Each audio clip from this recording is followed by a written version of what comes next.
Okay, we are recording. Okay. I guess there's probably a few people out there want to make honey. I don't know why, but I guess somebody wants to make honey. So if you're going to make honey, why not get more money for your honey than most people do? I think the best way to make honey is comb honey. It's going to bring you a premium price, and I'm going to give you a few tips tonight how to take a pound of honey that you can buy about anywhere, or you can produce your own honey in the fall that's not so great and sell it for $25 a pound. And I know everybody's scratching their head. How do you do this here? Well, these here, let me see where I am. Oh, there I am. These are, I'm looking for myself. These are Ross Grounds. You can see how they're a regular frame. I'm going to take it apart here and show you basically the bees package everything in the hive. Let me get this forward just a little bit here.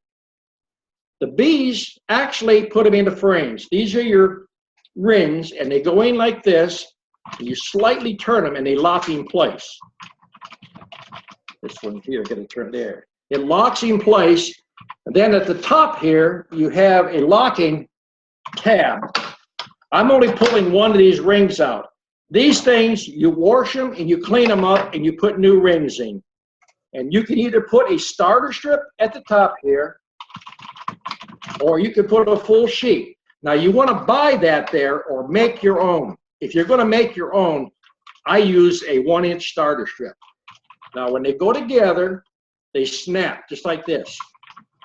And they go together. Now, the beauty of this is the bees come in the openings on here, and they seal them up, and when you take them apart, I'm holding it this way, you just pop it apart, and the rings stick together, and as they come out, they'll come out as a unit. You'll have, let me get this one here out.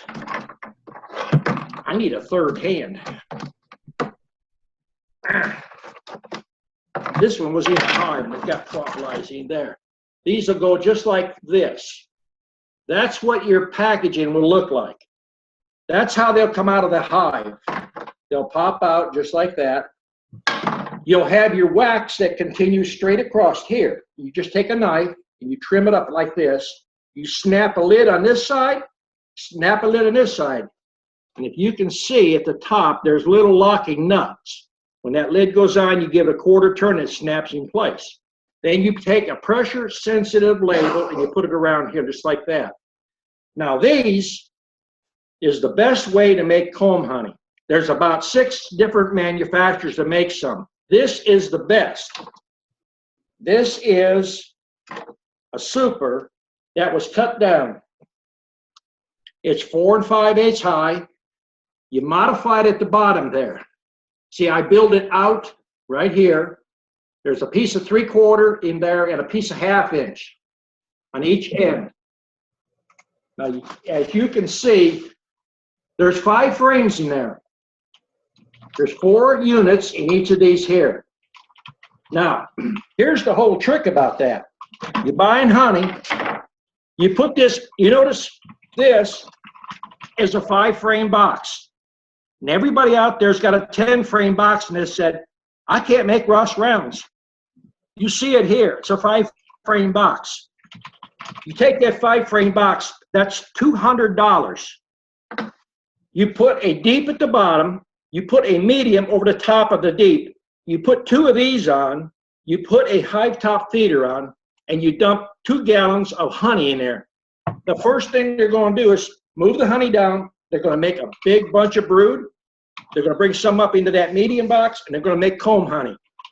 You can basically take comb honey and produce it in your yard.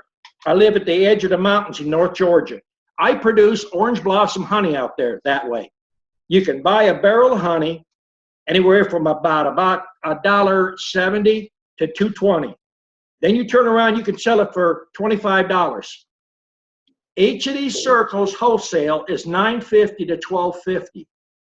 That is the best way to make a profit if you're going to make honey. The next best thing is take your frame, which this is not the same, but a regular frame, and you can get a square cutter that cuts out 4 pieces.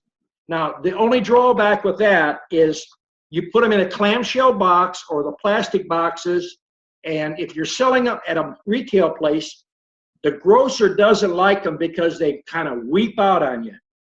These units here are completely sealed. They're dry, absolutely dry. They don't leak. That's another reason you get a better price on this stuff. But I thought I'd bring this up, and we got a lot of people, so I know there's a lot of people going to ask questions. But if you're going to sell nukes, you could sell that 5 frames at the bottom. That's $175. 2 supers at $200. Why would you want to move your bees anywhere? I'm here to show you how to make the most money and benefit the most with these bees. Now, I'm open for questions, so shoot them out one at a time, and we'll try to get to everybody and answer them. If it's not about comb honey tonight, if you got a problem, let's talk about your problem. Evening, everybody. Who's got a question for Don? Anybody about comb honey? Nobody, really? I think I see Sean. Jackson, I think's got their hand up. Yeah, I hit that raised hand thing. I don't All right, know. whoever you want to turn in first. So I have a couple questions for you, Don. Can you hear me okay? I hear you. Okay. Number one, and I don't think they can, but can mites become resistant to silic acid vaporization? No. Okay. The other thing is, the other day I was in bee class, and this is my first year for bees. They were talking about 9 days after a queen cell is capped that the hive is going to swarm. No. Okay. From what I've been seeing on your videos, that just didn't make any sense. So I wanted to ask and make sure. All right. If you're going to the queen, the hive's going to swarm. The hive will tell you 2 to 3 weeks ahead of time. Okay. If you see a queen cell in there, usually if it's capped, you're looking at 12, 13 days, even 14 days. So if you check your hive every 2 weeks and cut all the cells out, then it's not going to swarm. But a cell, even if it does hatch, 16 days from the time you see it, figure another 2 days, 3 days for that queen to go out and mate and come back. But you should be in your hive at least every 14 days. If you can do it 12 days, that way you will never have a hive that's going to swarm. The hive is only going to swarm. I keep teaching basic stuff. 2 things. Bees multiply, they store honey. If they're crowded, they make queen cells. If they're honey bound, they make queen cells. So you can eliminate that by either checkerboarding or going in there and cutting cells out. Okay. So I've been building boxes like crazy because I want to build my numbers up as soon as my packages show up. Mm-hmm. The issue that I have is I'm not running any hives at all. Like I said, this is my first bees. So when I want to do my first splits, should I buy queens to split the hives while I'm trying to get the other queens mated out from the cells? Or should I just throw supers on and kind of stall them a little bit? Well, you're asking 2 questions. What is it that you really want to do? Do you want to make honey or do you want to make some bees? I want to make bees. Okay, then why would you put a super on?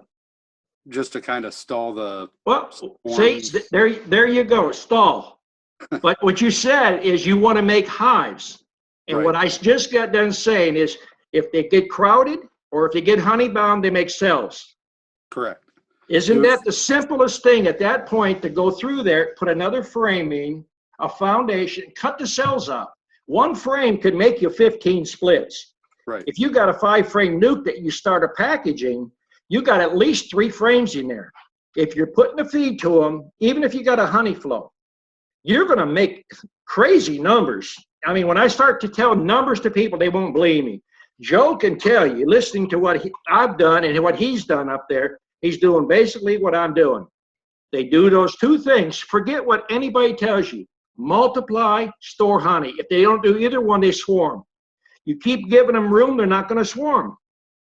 There's only one other way they're going to swarm is if you get in there with gloves and a veil and you don't see what you're doing, you bump that queen, you damage her, they're going to replace her. Goes back to 14 days. If you go through there every 14 days, you're going to catch them swarm cells. Okay, so as long as I cut the cells out, give them the cup of bees and the mating nuke, let her fly out, they're going to hang around until I get a laying queen. Right. You're going to start a regular 5-frame nuke box, or are you talking about a mini nuke? I'm going to start them in a regular 5-frame. That's the best thing when you first start out. Get your numbers up first. Okay. And then I'm going to transfer the cells with a cup of bees to a mating nuke. If you're going to go to a 5-frame box, I would put your frame of honey in there and put your queen cell. And if you're not sure if you damaged it when you cut it, put 2 cells. Shake a frame or 2 of bees in that box. A frame or 2. Don't worry about closing the hole up. Don't worry about taking it down the road 2 miles. The oldest bees is going to fly out and go back to the parent hive. The youngest bees will stay in that box. Okay. You only need about a cup of bees. The cell is already sealed. All they have to have is enough bees to keep them warm or to keep them cool if it's a hot day. Okay. Okay? So I can do that in a regular 5-frame nuke? Yep. Okay. Awesome. And then actually that killed every other question I have.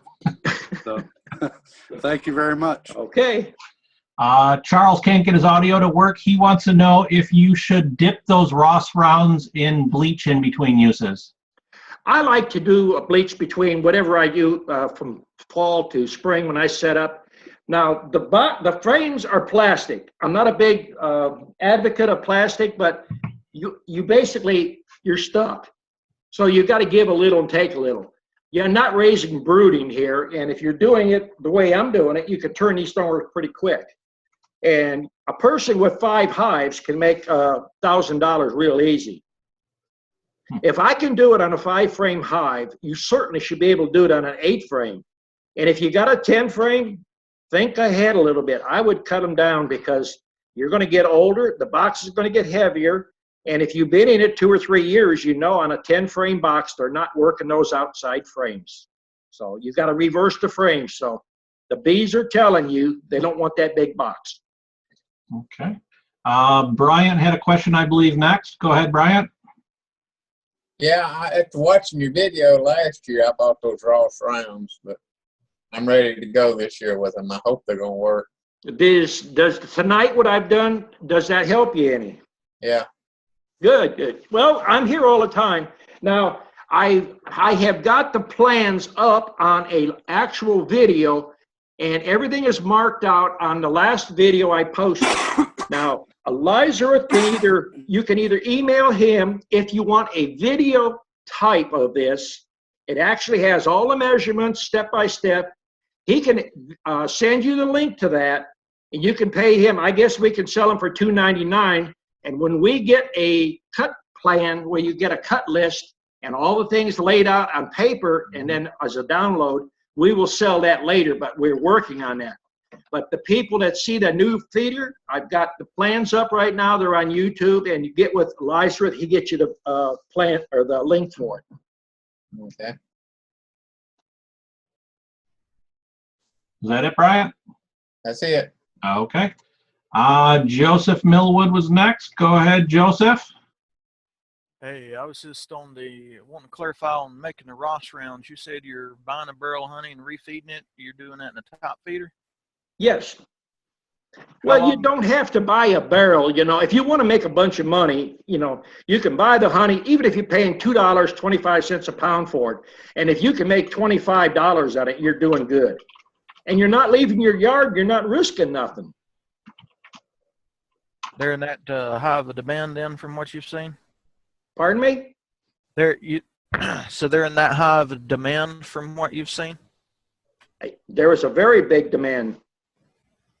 That is what they consider gourmet comb honey. The other one I was talking about, where you take a square cutter, that's good comb honey. There's nothing wrong with it, but retailers have a problem with it. Comb honey has a bad habit of kind of leaking out and running. So the boxes get nasty looking after a while, especially if people pick them up and set them back on the shelf. That's why this product is very good. And there's about 4 or 5 products like this. Now, Ross Rounds, I don't get a dime from them, but the whole thing on Ross Rounds, let me show you. On Ross Rounds, if you get this here, and you got the center 2 frames that's capped, you can pull these out individually. The center 2 frames is capped. You can take those out, separate the frame, and put new rings in, put it back. You're good to go. Now they have another one out there. It's called Hog Halves, and it's made in a whole piece of plastic. And once you take one piece out and you cut it, you can't reuse nothing. So that is one good advantage about this. Now they have another stuff just came out, which is on the same type principle, but it's in squares. And one side of the comb is basically a piece of plastic. It's drawn out a little bit. The bees build up that side. But personally, if I was buying comb honey, I would like this. This is inside the ring is 100% edible. The square ones that have the back side of them that's plastic and it's built out like little 1/4 inch or so for the bees to build on, people have to cut that and scrape it off with a spoon. There's a lot of people like plain comb honey put in their mouth. So I thought, why I'm on this, I'll talk about that. Okay. Anything else, Joseph? Is there any red tape that you have to go through when you're selling to retailers as far as licensing or inspection or anything? Personally, if you're going to sell this type of honey, I would contact health food stores. And I would just let them know you got it, and they'll do all the marketing for you. You just arrive. If you got enough of them, you'll have people who come and pick them up from you. Gotcha. It's next thing to win in the lottery, I think, for a beekeeper, because there's a lot of things you buy out there and you never get your money back out for years. This, your initial, now, let me cover this part. Now, there's a lot of bee companies, probably 4 of them, that sell you the kits. You notice that this is a homemade box. And on the top of your box where the rabbit is, if it busts off from picking it up, it's no good for anything else. So that's basically what this is. We cut that rabbit off where the frame's actually sitting, and we lowered it down and used this. Now you can buy these things here separately. Now you notice that I've got white ones and I got brown ones. I bought the original ones that come from a Polish man that designed this and invented it back probably in the 60s. I bought my first ones in 1970. And that's these yellow or these white ones. And the original ones was all white and the outside ones was red.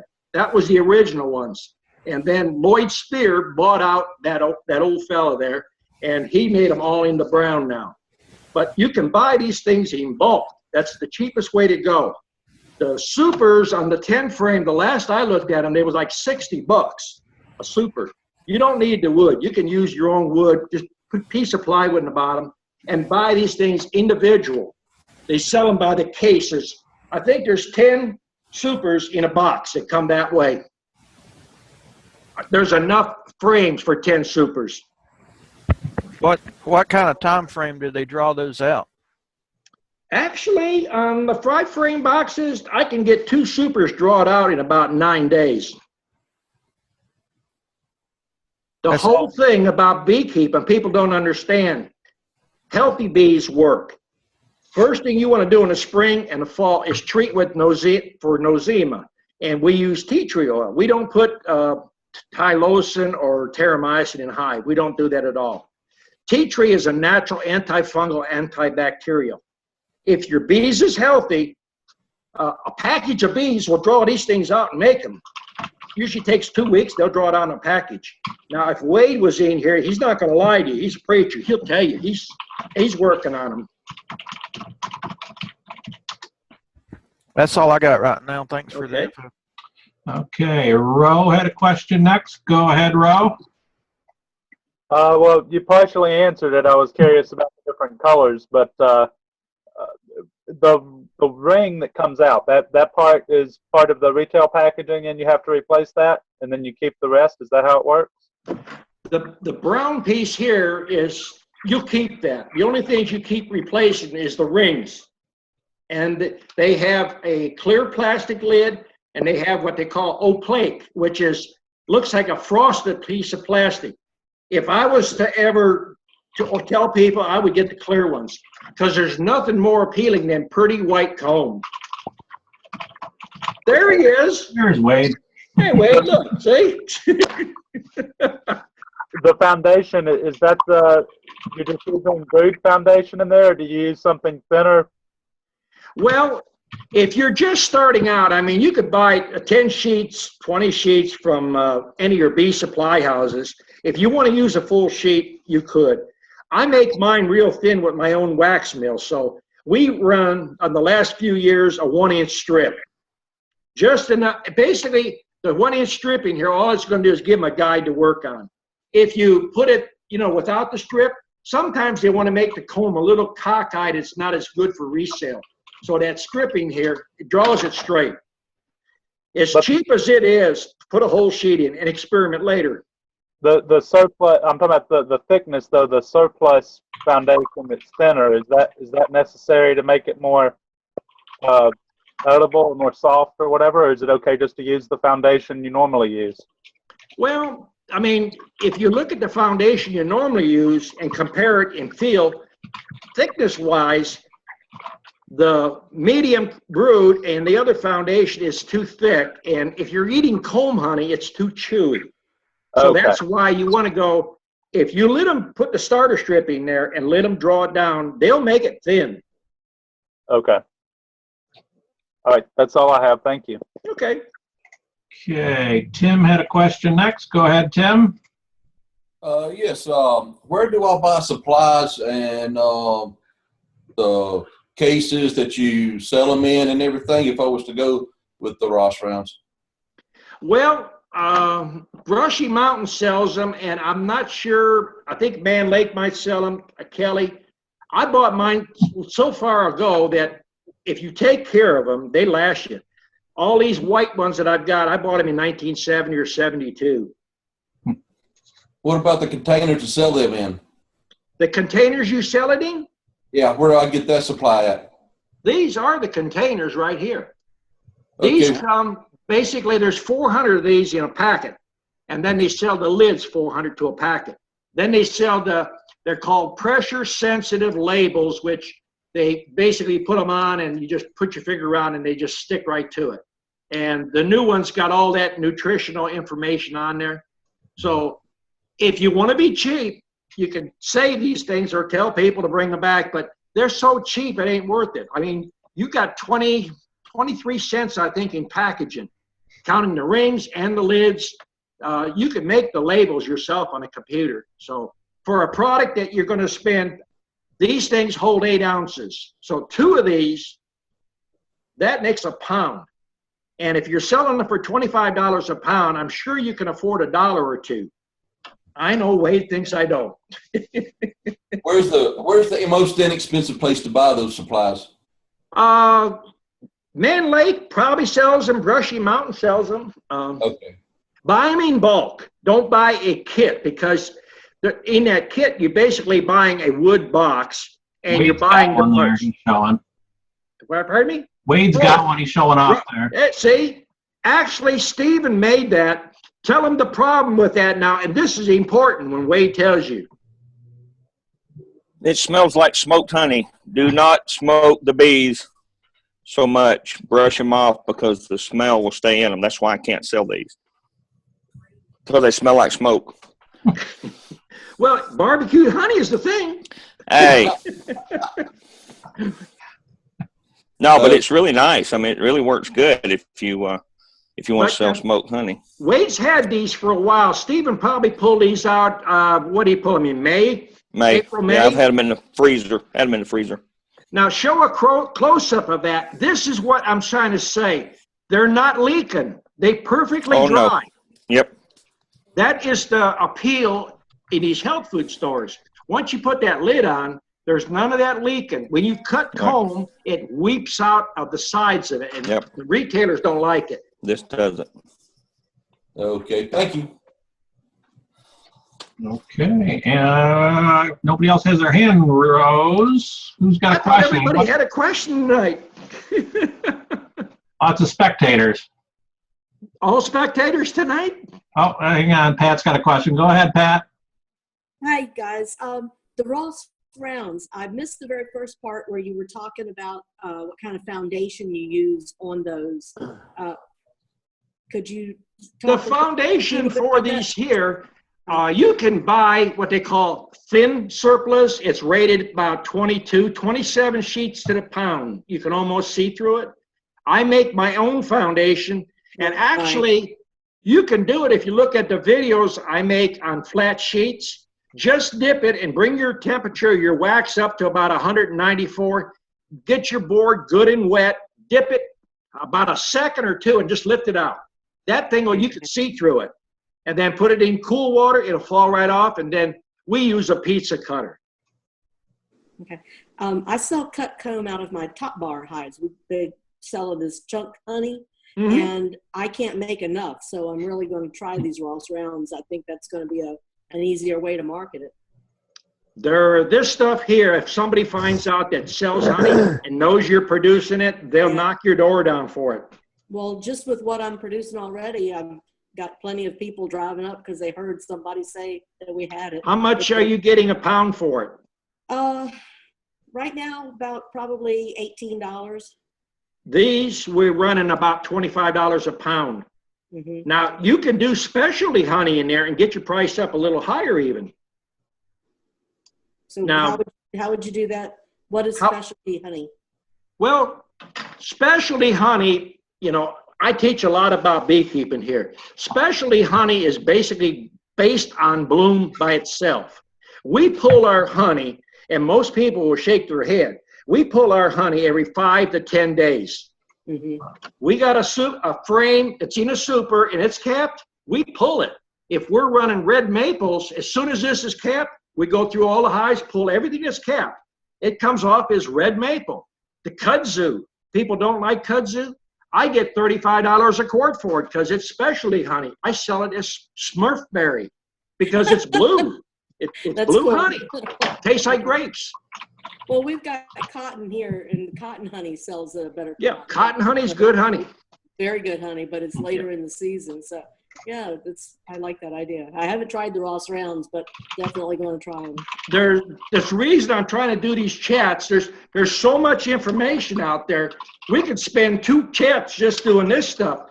I want to show you how to make quart jars where all you do is put your quart jar in the beehive, and the bees put it right in there, comb it on, and I sell them for $35. That would be great. A lot less labor. Let the bees do the work. I'm here to show you how to be successful. That's what I'm trying to do. Appreciate that. Okay. Keith has a question next. Go ahead, Keith. Hey, Don. Last year, in my neck of the woods, a lot of beekeepers had trouble with small hive beetles.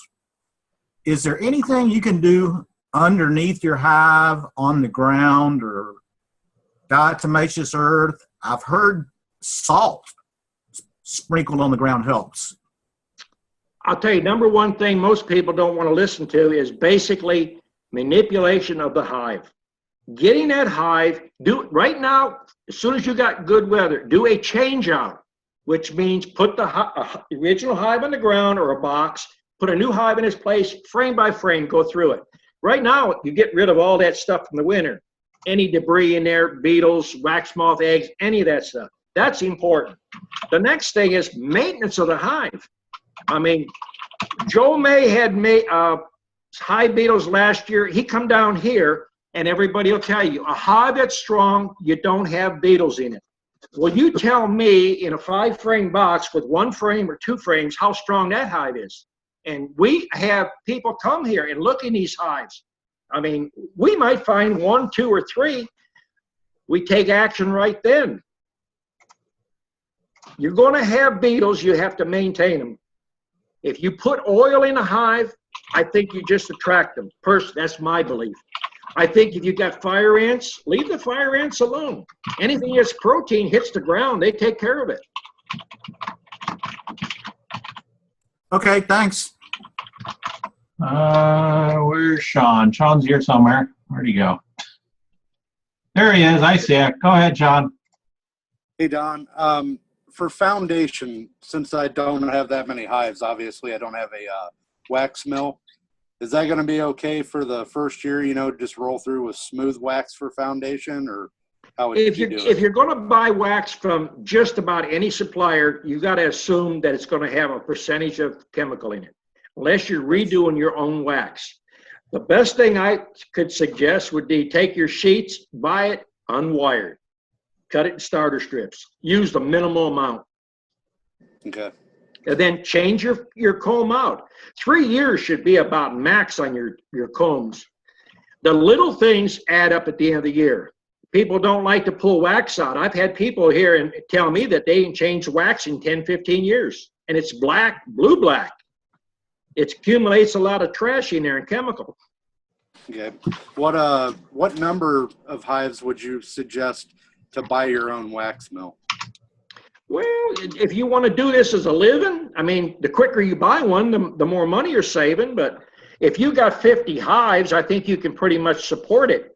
Another thing is, if you got 10 hives and you're going to do this as a business and you belong to several bee clubs, a bee club has a lot of members in it that want to keep their wax as clean as possible. If they ain't using chemical, they don't want to turn their wax into a bee supply house and then hand a box of wax back that's got chemical in it. That's the alternative. Okay. So you can roll wax at bee clubs for other people. Charge them a fee plus so much of the wax.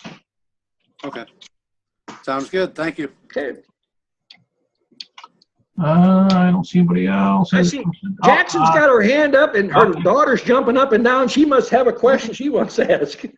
Go ahead, Jackson.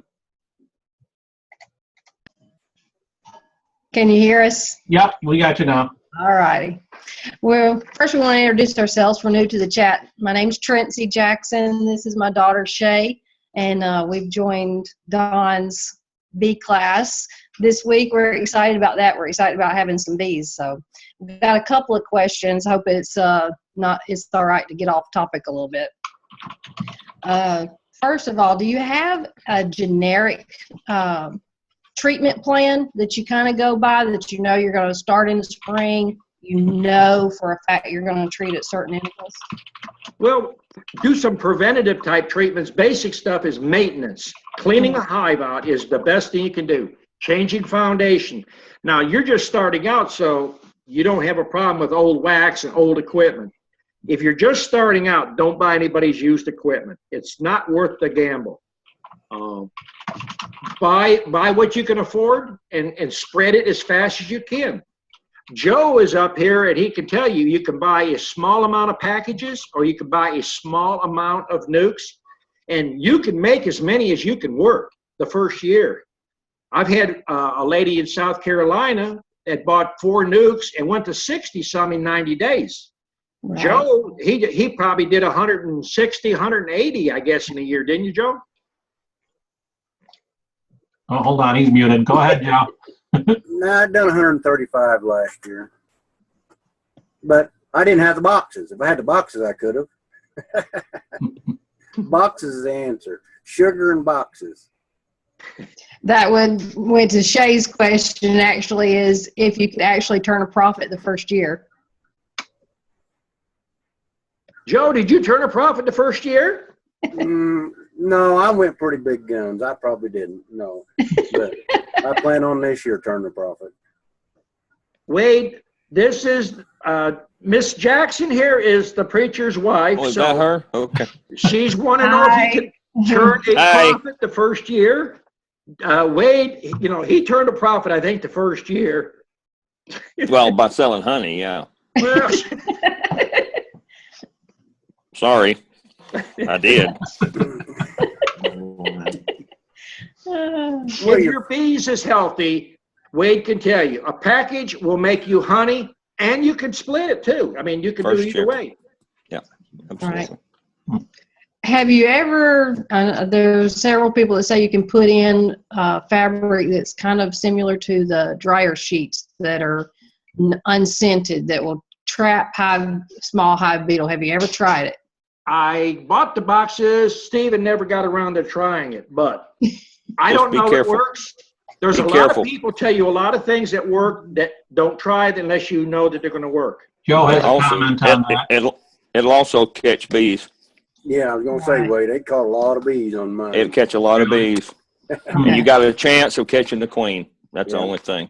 Okay. Cheers. By the way, thank you for bringing all that stuff to Don's house today. You're more than welcome. I'll have to get with you later because Sure. I made a lot of people happy today. Sure. Yeah, he did. we like making people happy. We'll feed the bees and feed the people. There Now, you with go. all these people, nobody got much questions tonight. Joe, did you have another comment or question?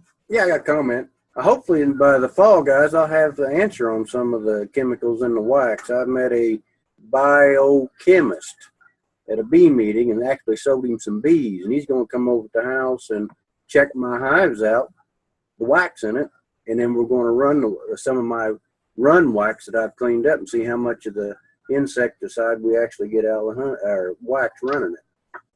So maybe by the fall I'll have an answer to that. Hey, there's Jim. All right. Who's next? We got John had a question. Go ahead, John.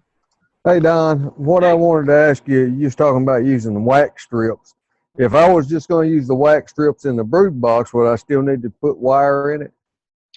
Well, I mean, you don't need wire. You don't need fishing line.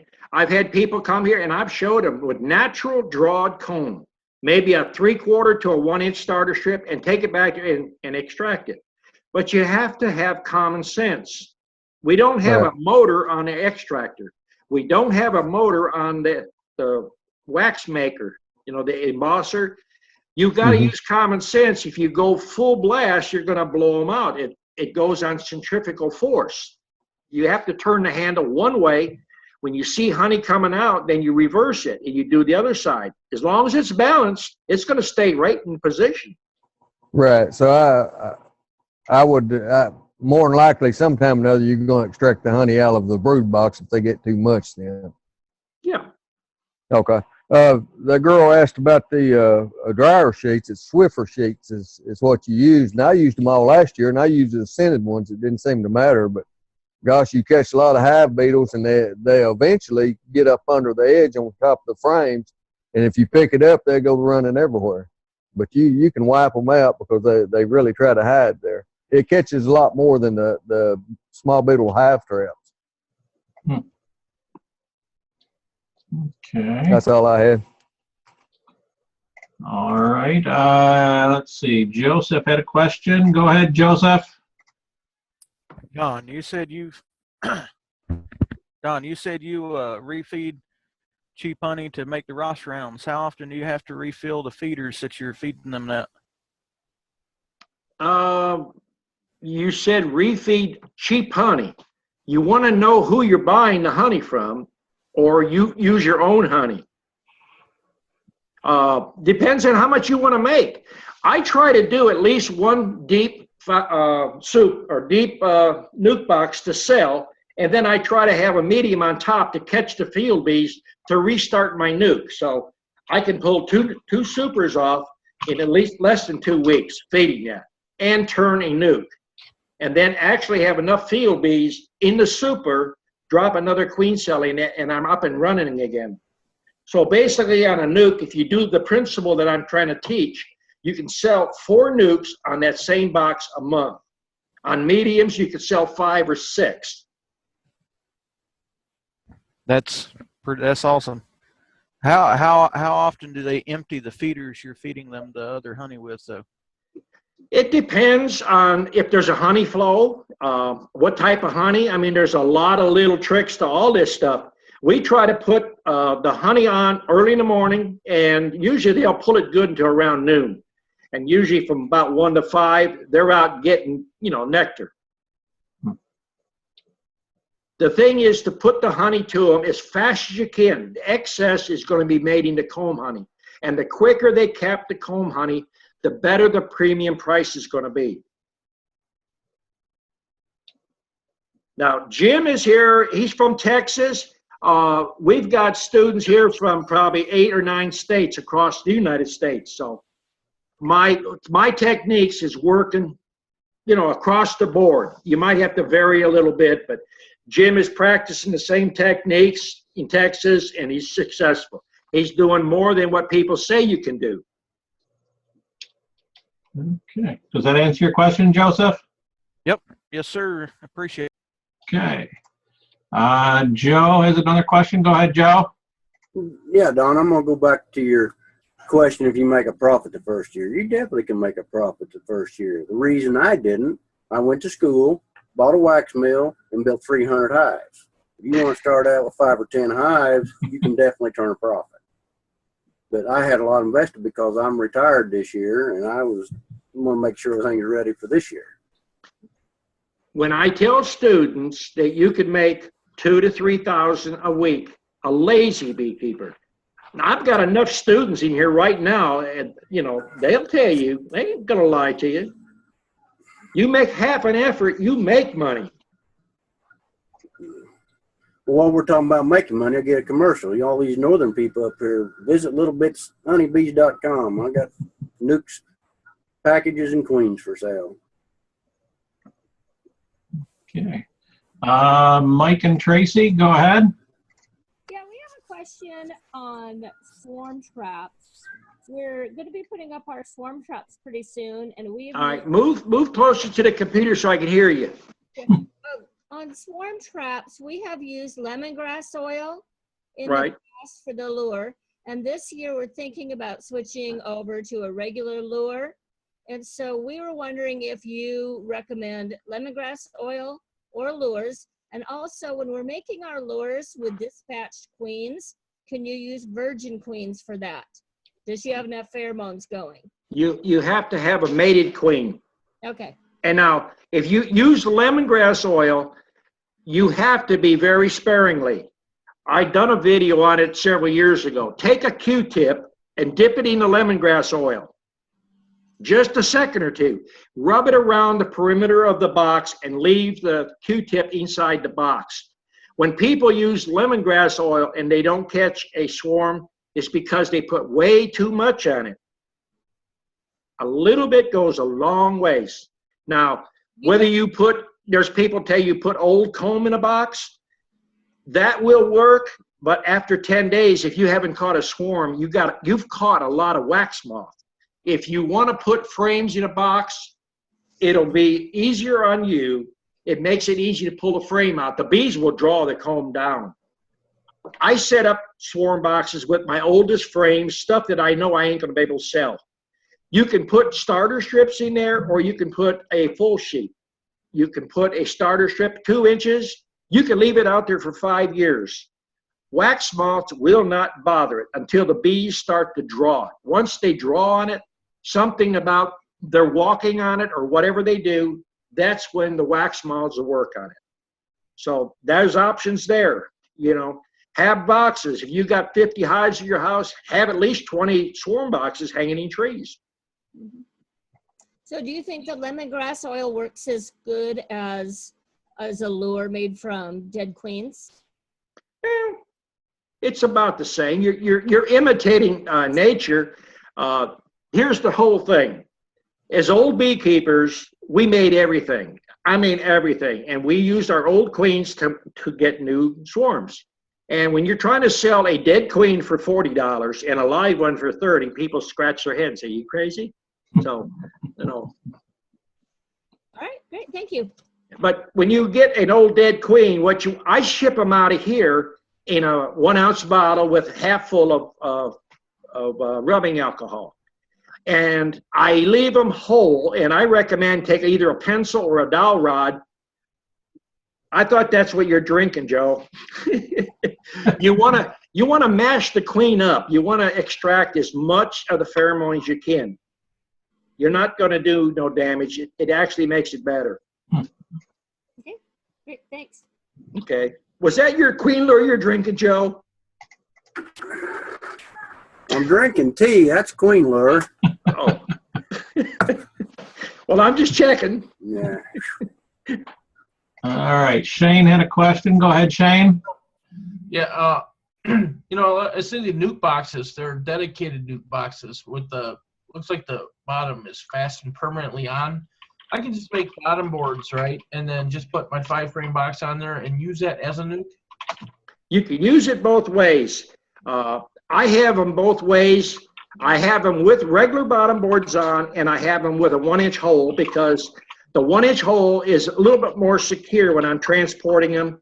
They have better security when you're making a fresh split.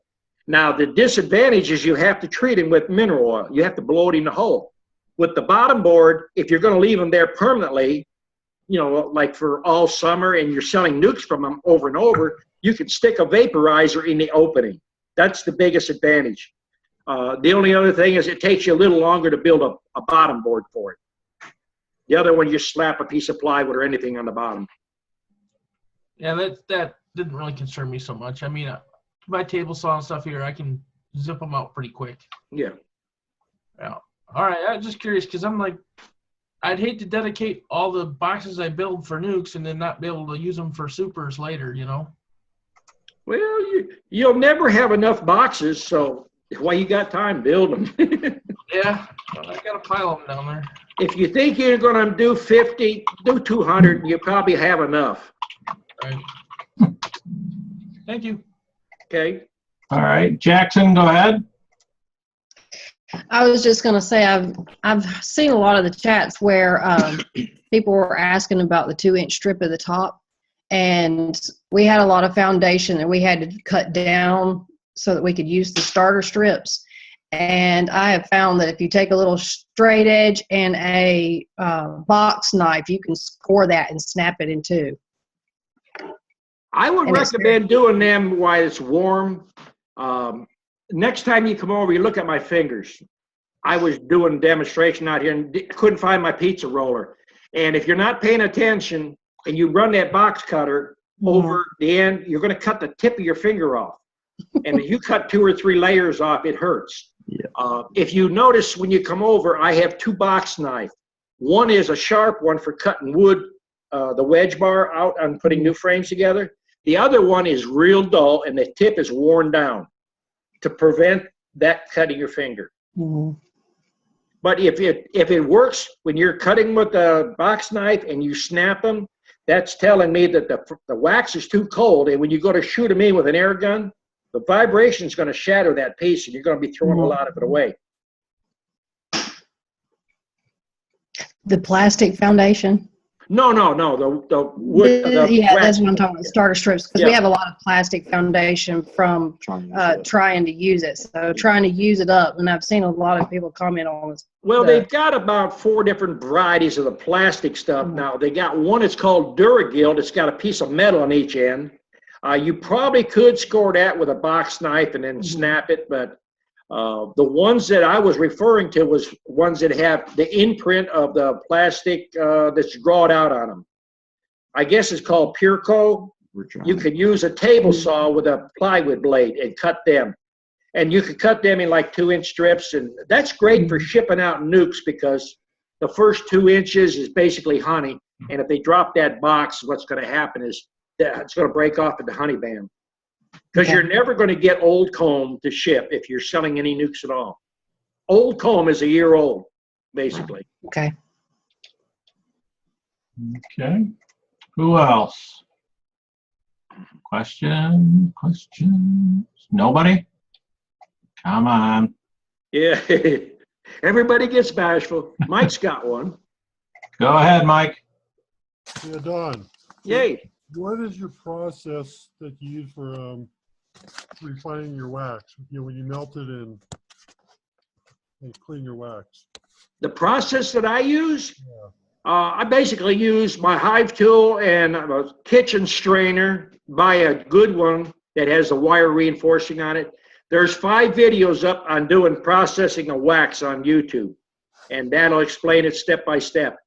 And I've got a container down there with everything that everybody's put up on YouTube, from sheer curtains, coffee filters, paint filters, T-shirts, muslin, you name it, I've done it. And I've got it in that little roasting pan down there to show students. So I've been down the road. The process that I use, you're going to get about 97, 99% of the wax out of your comb.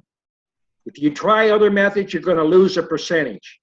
And the way to check that is if you think you got all the wax out, put a plastic garbage bag down on the floor and just dump everything out of the container and dump it on the floor. If it hardens up to where you can't break it apart, that shows you how much wax you left. Yeah. A solar wax melter is efficient to a point, and after that, you lose 30–40% of your wax. How do you get it clean though? I get mine as lemon as you can do it because we do 3 processes. Oh, you We do? don't melt no more than about 4 frames at a time. If you're doing honey supers that basically got honey in it, we can do about 3 or 4 supers at one time, and it'll come out fairly clean first shot. But old comb, what's got a lot of build-up cocoons in it, about 3 or 4 is max you want to do. That way you're going to get all the wax because you have a wide a buildup of the cocoons in there, and you can't push them down. There's always trapped wax in there. Sure. And the solar wax melter, if you're doing, we've got some out here that uses 6-foot sliding glass door. It's insulated. And once you put 30–40 frames in there and you get over an inch of buildup wax in there, the sun doesn't penetrate it and the wax goes to the bottom, and pretty soon you got 4 inches of wax there that the sun can't hit. So I've been down all them roads, and what I'm trying to show you and tell you is what works the best efficiently. So you've got that on YouTube? Yeah, I got it on YouTube.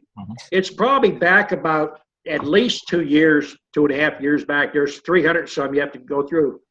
Okay. I think you can just type in wax processing on the YouTube search and it'll pull up them. Yeah, I'll look for it. Thank you. Okay. Keith, go ahead. Don, what are you doing in your bee yard right now? What am I doing? Yep. Basically, the least as possible right now. Well, we had students here today, and they was painting today. We're trying to paint, get stuff ready for changing out next week or 2. I've got a couple new students coming in this week, and we'll be building boxes or making wax. We work with the weather. If we got rain, we'll head in the basement and make wax, and I sell wax to the students. Okay, so you aren't going in your hives right now? We don't try to go into it till at least the 2nd to 3rd week into February. And if it's a cold spell, we're not going to go in there. Stephen was over here today, and we discussed our kind of plan of what we're doing. We were supposed to go check out a couple more locations. That's another thing is locations. Find your locations and get them things lined up. And don't be promising a case of honey to people. A quart to 2 quarts out of locations more than ample. Okay, thanks. Okay. Back to Jackson. Go ahead. Don, I think I heard you say on one of your chats that you can feed the cappings that after you clean your wax to chickens. Now, do you know anybody that does that, or did I hear wrong? Well, you don't want to feed cappings. Would you take a $100 bill and throw it out there and see if the chickens would eat it? Maybe cappings is not the word for the brood. What's left over after you melt down your wax? Well, we got several things what we call brood comb. Now, if you're going into your hive and you've got chill brood, or if the hive is sconded and you've got sealed brood in there, you melt that down and you can get the wax out of it. You're going to have all them basically cooked larvae and cocoons in there. So once you squeeze out the wax, you throw them out, man, the chickens clean everything up good. Okay. I think that's what you're referring to. Right. Because if I can use that, instead of just throwing it away after I clean my wax, if I can use it to feed my chickens, that's all Right. the better. Well, if you got yard chickens, especially banty chickens or guinea hens, if you set your bee yard up and you got your stands up about at least knee high, you have a lot less problems with beetles, a lot of other things. I was wondering about that, if I let my chickens free range under the hives, if they would keep down a lot of the main trick of that is get them, your bottom board should be knee high. Okay. Now, if you don't get them high enough, the chickens and your hives are set too far apart. If there's not enough out there to eat, the chickens will sit on the stand and they'll peck at the stuff coming out of your beehive. Okay. Yeah, we don't want them eating the bees. Well, let them get fat, then you eat the chicken. Yeah. Yeah. Make money one way or the other. Okay, Joseph, go ahead. When you mentioned buying a barrel of honey when you're refeeding those for the Ross rounds, how Right. do you manipulate? What do you use to pump and to move that honey back and forth without wasting it? I basically use two hands. If we buy it in barrels, what we're doing is we run it up into a 5-gallon bucket, and the 5-gallon bucket's got a lid on it with a spout, so we just go and pour it in. And if you're going to feed honey, try to feed it early in the morning before the bees start flying a lot. That way you don't have bees getting in your honey. But usually a 5-gallon bucket, if you got a half a dozen hives, a 5-gallon bucket, you can make 10 times your money back on it.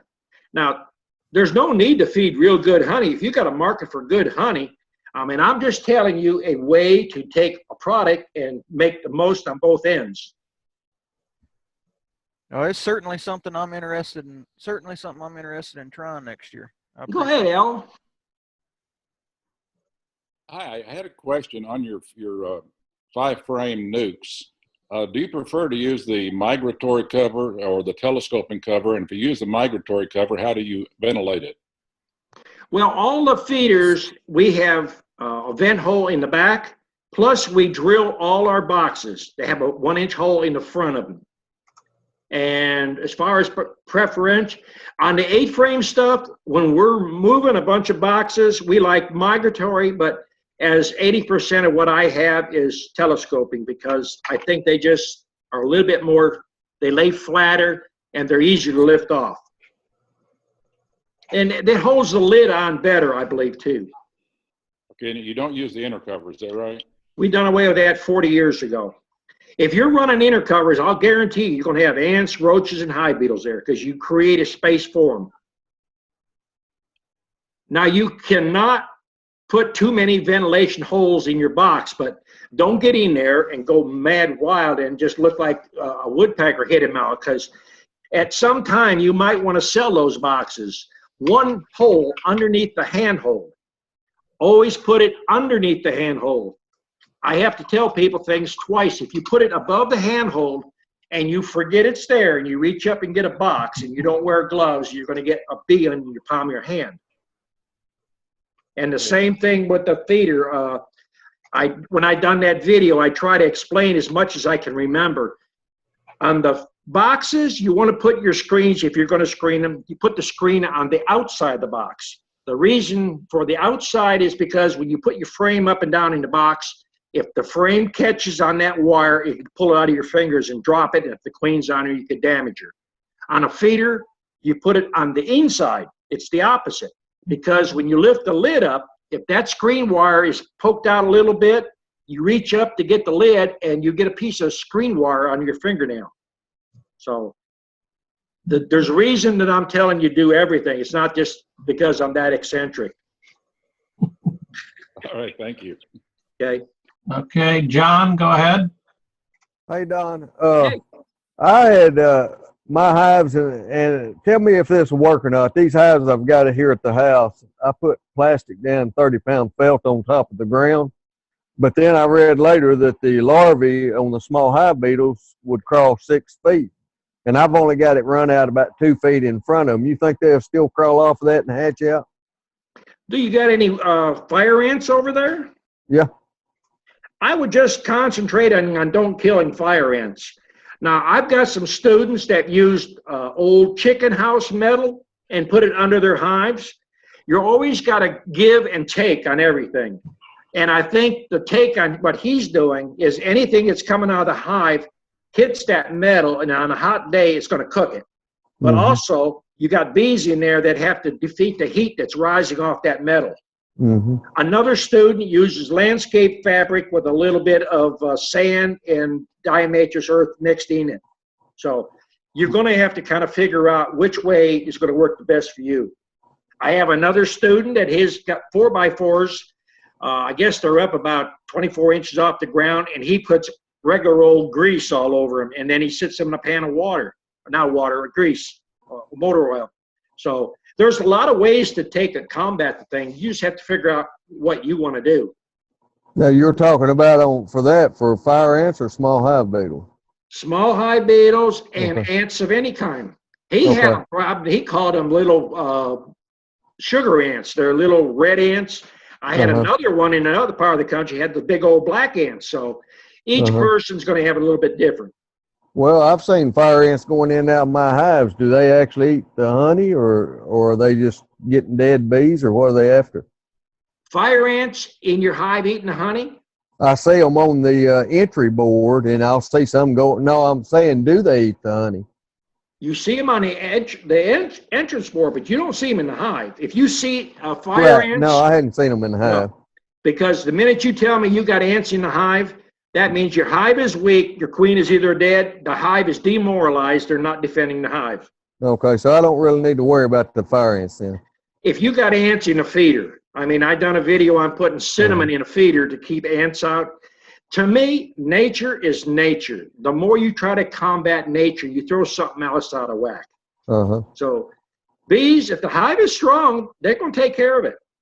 I had one more question on that new feeder that you had on, that y'all were making, on that where you put the plywood and recessed it up and left the extra 1/4-inch gap, but you were plowing the 3/4 out. That's going to leave a 3/4, a small little hole around the edge above your box below it. Is that going to be a place for small hive beetles to get in? Well, they're not going to come up there if the hive's halfway strong. Okay. And if your plywood or your paneling is not fitting good, for some reason, I've had students here that can't cut a straight line, or even with a table saw, it moves on them. Then you can take latex caulking and caulk around the edges, to kind of seal it. But now that last video where we got that, it's a shoebox that holds 1.5 gallons. It's the latest design that we have.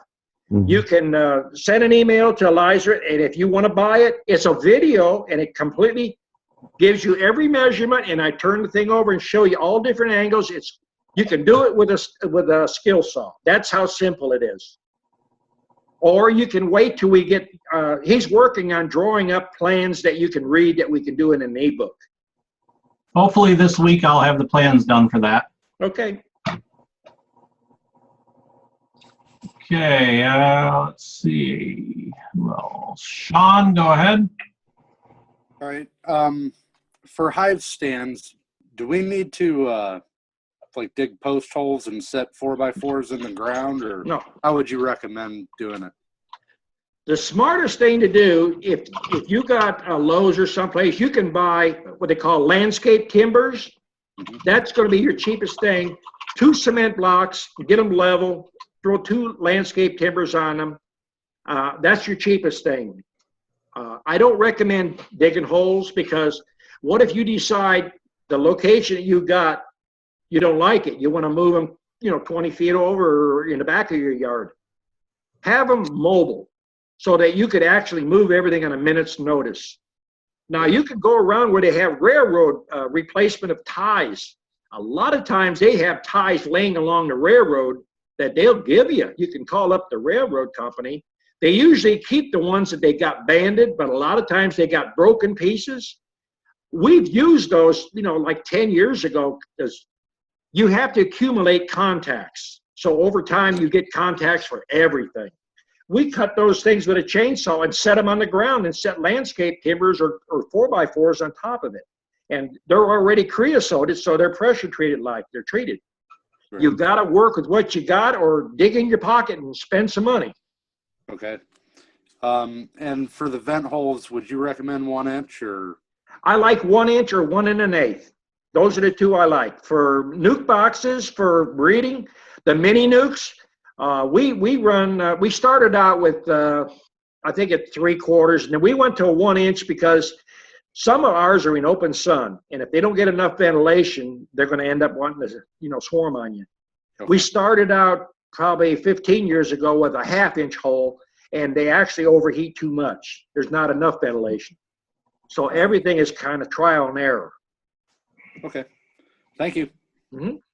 Joe May, go ahead. Yeah, Keith, you was talking about the hive beetles a while ago. Brian Davis down there in Mississippi, close to you, he's got hive beetles really bad. And we run the beetle baffles and the beetle trap on the bottom board. And you can go to my YouTube channel, Little Bits Honeybees, and I'll show you how to make all them. They take care of about 90% of the beetles from getting on the frames. Okay. Thanks. All right. Ro, go ahead. Jim's trying to get in there. He's going to wear his hand out. Where is he? Where is he? I can't see everybody here. Where? Oh, he's at the bottom. All right. We got Ro first. Go ahead, Ro. Yeah, you've answered my question already, but I will say on the lady that was asking about the cappings, what we used to do, Mr. Roy Klingon that first taught me about bees, he would buy pantyhose from Goodwill. They'd sell them by the garbage bag full for like $5. And he hung them on a clothesline in between his hives. He has hundreds of hives. And he would have us take the cappings out of the extracting room and put them in those pantyhose, and the bees would take all the honey away that way real fast. That's what he used to do with those. It makes his yard look a little funny, but it works. But you answered all my other questions already. I was thinking along those same lines, so thank you. All right. Go ahead, Jim. Hi, Don. Hey. Talking about the hive beetles. Last year I tried not unwoven, they're called non-woven dental pads. They're like Swiffers, but already frizzed up, and put just a little bit of sugar water on them. The bees get in them, they can get back out, and the hive beetles get in there. They get stuck real quick. They're really, really cheap. You get like 1,000 on for $10. And when the bees get tired of them up on the top of the box, they'll roll them up and stuff them down to the bottom, and the bees run them all the hive beetles into them. So it just makes a neat little trap.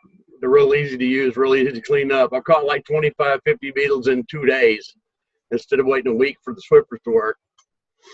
Then about the swarm traps, I've got a couple of nukes I strapped up in the trees, and I use swarm commander lure on the outside of the box. And I probably caught 15 or 20 swarms last year of my own splits that I didn't have to go chase down. They actually end up in the box. And if the box is already full, we'd catch extra balls on the outside of bees, and we actually caught up to 7 queens in one day. You just see a ball on each corner. And if you put the swarm commander on the outside, they still go to the box. But they tend to hang out on the outside of the box till they decide to move in. So that worked really good for me. And talking about coconut boxes, I use Tight Bond 3 to put my boxes together. It's just a glue that's food grade and waterproof. I use that when I'm building boxes. If I got a crack of something anywhere, because hive beetles love cracks, I just instead of stand it up one direction, I caulk both those sides, and then give it an hour, and then flip it upside down, caulk the other one. And bottom of the feeders, if you're Beto jointed and real tight, you can run a bead around that too, and it seals everything up really well. There's the benefit right there of coming in the chat. You've got opinions from one part of the country to the other. You see what's working for one, might not work for somebody else. A lot of good ideas get exchanged here. You can't get that much information anywhere for $2. Right. For the stands, I use treated 2x12s. 2x6s.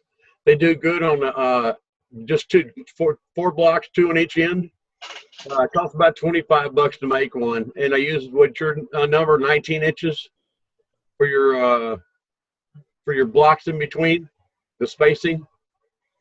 And just put 3 or 4 blocks in, and they work fine. If you start getting full boxes, a bunch of honey in them or super something like that, you might need to put an extra set of blocks in the center, but they work really good and they last for years and years and years.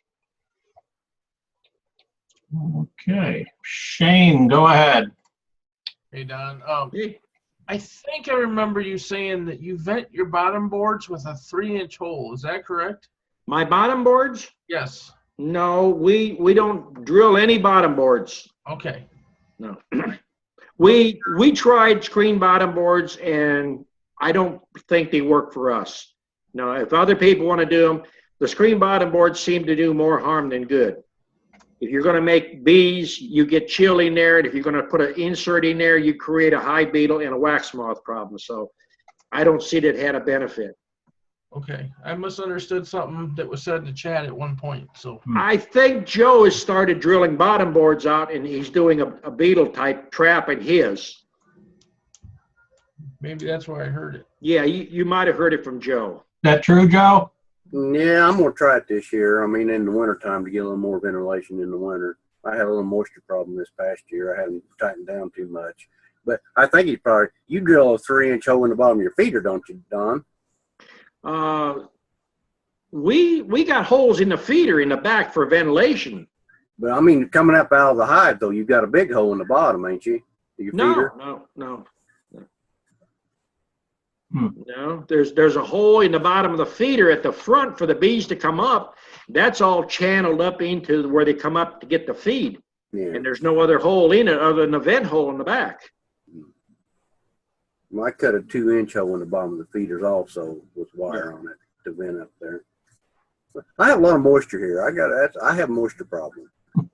Well, that's the whole problem that, in your different areas, you might want to put, we got one area that's in a real low spot, and the ones we got over there, we put 2 1-inch holes in our feeders on a 5-frame box. And we left the entrance reducer open, so you got a good updraft through there. That was my problem this year. I had the entrances closed down too tight, I think. If you don't get enough airflow through there, you get that condensation in there. That's the biggest thing. Yeah. All right. John Roten, go ahead. So you're using how long of an opening in that bottom board? On the bottom board, you mean me or Joe? Well, to get plenty of ventilation during wintertime. I've got mine reduced down to 3/8 by 3/4 right now. Too small. You're going to get moisture in there. If you're running an 8-frame hive, you should be running around 3 inches, 3.5. If you're running a 10-frame box, no more than 4.5. Okay. I need to flip it around to my bigger opening now. If you don't get enough ventilation, you're going to have a bunch of bees clustered up with mildew all over them and die. Oh, okay. Here's one thing to think about, and most people don't give it a thought. Bees in Georgia die at 40 degrees with moisture in a hive. They live at 40 below in Alaska with no moisture. Mm-hmm. Bees won't die from the cold. They go into a hibernation factor once they get to a certain temperature. Well, the other question I had, how much fall do you like to put on a hive? How much what? Fall? I didn't. How much do you raise the back of it? How much tilt to the hive? Right. I try to tell the students here to get them level horizontally and perpendicular, and then either put a minimum of 3/4 board under there, and if you got 2x2s, that's best, because you're not going to have too much. But if you don't have enough and you've got a heavy rainfall coming in, the wind will blow the rain up in the hive, and it sits there and soaks your bottom board. Gotcha. And then bottom boards is the one thing that we paint completely, bottom sides, we want the whole bottom board sealed. Right. We don't do it on the lid. We paint the exterior of the lid, but not underneath. Right. The underneath is left natural. It wicks away moisture. Well, now you're using a Vantech, you said, and it repels water for your lid. Those are the hives we started running 2 vent holes. Anytime you get something changes, you've got to make an adaptation. We was using 1 hole and we was using plywood. We was buying a lot of plywood. So 1-inch hole and plywood itself will wick away a lot. Right. Okay, that's all I have. Thank you. Mike and Tracy, go ahead. Yeah, Don, on your you're talking about cutting your holes for your vents in your boxes. What do you do? You need to come closer to your microphone. Speak up. We can barely hear you, Mike. Okay, you're cutting holes or drilling holes for vents in your boxes. Right. What about say later in the fall? We get a lot of problems with yellow jackets or or robbing, would you screen them or? Well, you know, if you got a problem there, put screens on them. We run 50, 100 hives at a location, and a lot of times we don't screen the openings. If there seems to be a problem in weaker hives, then put a hardware cloth. Okay. And you can leave it open all winter. If it's too much, they'll propolize it shut. Okay. So you just drill right in the sides, or you drill in the bottoms? I drill all the boxes, supers, brood box, and feeders. Oh, really? Yeah. Mini nukes and standard nuke? The more holes, the better. But, you know, don't put them on the sides and the back. The only thing we put in the back is on the feeder. Uh-huh. Oh, so you drill in the front of the boxes then? The front part, yeah. Yeah. Yeah, thanks. Okay. Okay, we got time for, looks like 2 more questions. We're already at 9:15. Jackson, go ahead. Am I understanding you to say that if we're running a Vantech tops, we need 2 vent holes in the feeder? I would recommend 2. Okay. Now, do you notice the ones that you painted today? They had Yes. 2. See, you didn't ask no questions. You got to ask questions. The ones we painted today only had 1. Some of them had 1. Yeah. Those are probably They going to had be one. set. Well, some of them are probably set up on our out yards where we got plywood lids yet. Right, right. Okay. So, but we did go to a Vantech top, so If we you go need to a drill. Vantech, use 2 holes. Okay, okay.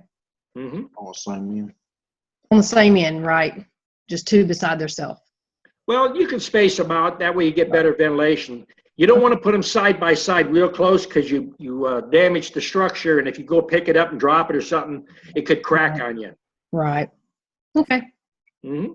Okay, Tim, you're last up. Go ahead. Sure, appreciate it. Last Sunday, I went and checked on my 2 hives. They were doing real good. They were bringing in pollen. I went Wednesday morning, and one of them was completely dead. And I do know that Tuesday, I believe it was 70 during the day, and it dropped down to 32 degrees. I'll check the bees out, and I didn't see any mites. Was you feeding those bees? Sir? You fed them? No, sir. They had plenty of honey in them. The super on top was full of honey, and the queen had already started laying. And I had about 3.5 inch diameter brood on about front and back of 2 to 3 frames. Where do you live? Spartanburg, South Carolina. And you should have at least 3 to 4 frames, almost 3/4 of a frame of brood right now. It sounds like you didn't treat in November going into winter. I treated with those for mites with those little mite, they call them little cookies that you break and put on the hives to kill the mites out that I'm not going to use anymore. And I didn't see any mice in there, but they were all on top of the broods. I had some larvae. I actually pulled the caps off of some of them, and the bees were actually probably just a few weeks ready to hatch out. And all the bees were clustered on different ones, and they even like froze walking across the top of the hives. Could it be that they just refused to cluster? It sounds like you had mites, and then when you got that drop in the temperature, they don't have enough winter bees. If you don't treat October, November, you're not going to build up enough winter bees. And those bees that carry through, you'll get your biggest die-off January and February. Some of them last about to the end of February, and all of a sudden you go out there, they're all dead. And the majority of the time is you're not treating. The only sure way if you're going to keep bees alive, and whether you want to do it or not, is either break the mite cycle a lot, and that means splitting in the fall, or treat with oxalic acid. Well, I'm starting with oxalic acid. I went ahead and treated my other hive with oxalic acid on Thursday when it got real warm, and I did treat that one. And I'm hoping I thought maybe it might have condensated and got moist in there, and a moisture problem. I'm right now, I don't know for sure. Was they sort of damp looking or gray looking? No. They looked like they were frozen in suspended animation. They were all over the hive, but as if they were doing their normal thing, but they were just all dead. They're still stuck to the side of the hive, to the frames and everything. How big of a hole do you got in the entrance? On the entrance, I'm running bottom board, and I'm thinking I'm going to do away. I got screen boards on the bottom. I'm going to do away with them this year and go with solids. And I'm thinking the screen boards might have contributed to it. Did you have that screen bottom board covered? No, sir. Moisture rises. When the temperature drops, the moisture, the sun hits it, it goes straight up on a cold day. That's like throwing ice water on a person. It shocked them. I'm thinking that might be what it was. Because they didn't look like they were distressed. I mean, they were like they just froze walking across the top. I had a little bit of a cluster on the top, and they were stuck to the side where the brood was. And they looked like they were just like normal every day, but they were all dead. Mm-hmm. And I'm thinking that the moisture got up in there and froze them. Do you run inner covers? No, sir, not anymore. Well, when you checked the hive last, when you pulled the cover up, did you look underneath the lid, see if it looked damp? I checked. What I've done is I've got my top feeder sitting on top for ventilation and the cover on top of that, but I didn't notice any moisture or anything like that on it. But like I said, they were doing good Sunday and Wednesday morning, they were all dead. I got one more. I'm hoping I can kind of prevent. I hope I can salvage that one. I hope it doesn't do the same thing. If I could make it another week or two, I think I'll be in good. Well, the biggest die-offs usually happen January, February because of people not treating or they got moisture in. That's the biggest problem. I think it was moisture. Yeah. Okay. Thank you. All right. One more. Mike and Tracy. Go ahead. We just wanted to check our microphone. We did an adjustment that you recommended. Much better. Much better. All right, then I guess that's a wrap, everyone. All right. We'll see everybody here next week. Write them questions down so we have some people to talk to. Don't be bashful. Thanks, everyone. See you next week. Thanks, Scott. Take care. Thanks, Eliza.